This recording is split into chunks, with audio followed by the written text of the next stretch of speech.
সাকিব ভাইয়ের চেয়ে তো অনেক বড় জায়গায় যাবো ইনশাল্লাহ। এমনও হতে পারে সাকিব ভাইয়ের চেয়ে অনেক বড় জায়গায় থাকতে পারি।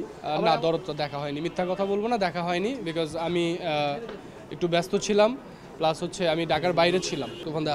তুফান দেখা হয়েছে, সাকিব ভাইয়ের সবগুলো ছবি দেখা হয়েছে, শুধু দরদটা দেখা হয়নি। হ্যাঁ, গল্পটা আসলে ওইখানে আমার যে ক্যারেক্টারটা ছিল, যে চরিত্রটা ছিল, সেখান থেকে আমার কাউকে ফলো করা লাগেনি। বিকজ গল্পটাই খুবই সাধারণ একটা গল্প এবং অনেক স্ট্রং। সাধারণ জিনিস কিন্তু অনেক ভয়ঙ্কর হয়, বাই দ্য ওয়ে। ভাইয়ার সাথে আমাকে তুলনা কেন করছে, কারা করছে আমি জানি না। হয়তো যারা করছে তারা না জেনে করছে, না বুঝে করছে। বিকজ আমি বরাবরই বলে এসেছি সাকিব ভাইয়ের জায়গাটা অনেক অনেক উপরে। উনি এত বছর যাবৎ ইন্ডাস্ট্রিতে আছেন, উনি ওনার দক্ষতা দিয়ে, উনি ওনার ট্যালেন্ট দিয়ে আছেন। সো আমি তার কিছুই করিনি, সো আমি তার সাথে আমাকে তুলনা করি না।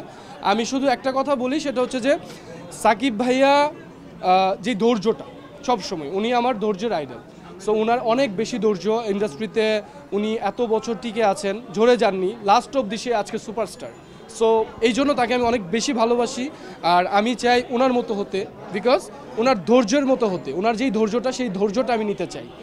আর যেহেতু আমি আগেও বলেছি যে ধৈর্যশীল মানুষকে আল্লাহও পছন্দ করেন। সো আমি এই জন্যই সাকিব ভাইয়াকে ভালোবাসি, বিকজ সাকিব ভাইয়া অলওয়েজ তার মনের কথা শুনেন, কারো কথা শুনেন না, সবসময় চুপ থাকেন। জি জি। এমনও হতে পারে সাকিব ভাইয়ের চেয়ে অনেক বড় জায়গায় থাকতে পারি, আবার এমনও হতে পারে মারাও যেতে পারে। যদি না মারা না যায় তাহলে সাকিব ভাইয়ের চেয়ে তো অনেক বড় জায়গায় যাবো ইনশাল্লাহ। না, আমি এটা প্ল্যান করে রেখেছি। আমি প্ল্যান করে রেখেছি হচ্ছে মোটামুটি 10টা সিনেমা রিলিজ হলে ধুমধাম করে পুরো ইন্ডাস্ট্রিকে জানিয়ে বিয়ে করে ফেলবো। হতে পারে, আবার নাও হতে পারে। হয়তো মিডিয়ারও হতে পারে, সাধারণ মেয়েও হতে পারে, আমার মতো হতে পারে। আমি যেরকম সাধারণ, তেমন সাধারণও হতে পারে। আর মিডিয়ারও এখন বলে দিল তো বলেই দিলাম, তাই না? না, এখন বলে দিল তো শেষই হয়ে গেল, সারপ্রাইজ থাকলো না। না, গোপন না, আসলে এখনো কনফার্মেশন পাইনি, পেলে অবশ্যই জানিয়ে দেবো। যাকে ভালোবাসি, মানে এখনো আমাকে প্রপোজ করেনি। আমার আবার ব্যাড হ্যাবিট আছে, আমাকে প্রপোজ করতে হবে। কাকে দেখেন? কোথায়? ঢাকাতে যাই, আমার একটা কাজ ছিল, কাজটা দুর্দান্ত ছিল, ভালো ছিল। এই তো ঢাকাতে জ্যাম তো আমি লাগাইছি মনে হয়। ওইটা ছিল কর্নিয়াপুর একটা গান। আমরা মধ্যবিত্ত নিয়ে কথা বলি, কারণ আজকে মধ্যবিত্ত।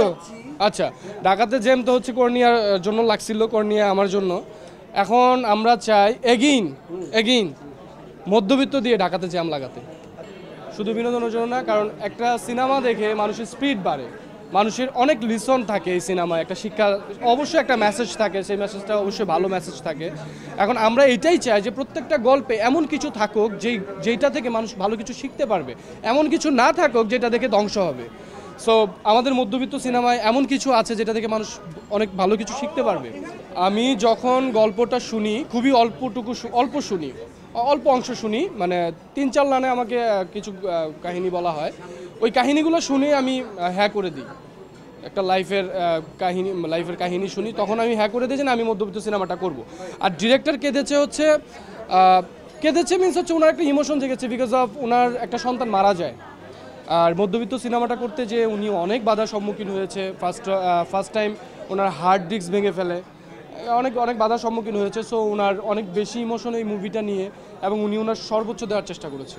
আচ্ছা, মধ্যবিত্ত ফ্যামিলির ছেলে বলতে বোঝাচ্ছি আমি, আমার বাবা অ্যাকচুয়ালি অনেক বড় লোক, সে অনেক টাকা পয়সার মালিক, সে একজন শিল্পপতি, বিশিষ্ট শিল্পপতি। সো বাট আমি না, বিকজ আমি মিডিয়াটাকে ভালোবাসি, আমি অভিনয়টাকে ভালোবাসি। হ্যাঁ, আমি অভিনয়টাকে ভালোবাসি। সো এই অভিনয়ের প্রতি ভালোবাসা থেকে আমি আমার বাসা ছেড়ে চলে আসি 2009 সালে। আমার বাবার বাসা থেকে আমি এক কাপড়ে বের হয়ে আসি। সো তখন থেকে আমি আমাকে বহন করি। আমি পড়ালেখার পাশাপাশি জব করেছি, নিজে চলার জন্য ইনকাম করেছি। সো আমি মধ্যবিত্ত, আমি অনেস্টলি মধ্যবিত্ত।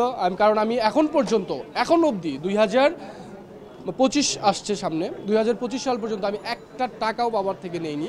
যেই বাবার হাজার কোটি টাকা আছে, শত কোটি টাকা আছে, বাট আমি তারপরও একটা টাকা তার নেইনি। আমি আমার মতো করে জীবনযাপন করছি, শুধুমাত্র অভিনয়কে ভালোবেসে, শুধুমাত্র মিডিয়াকে ভালোবেসে।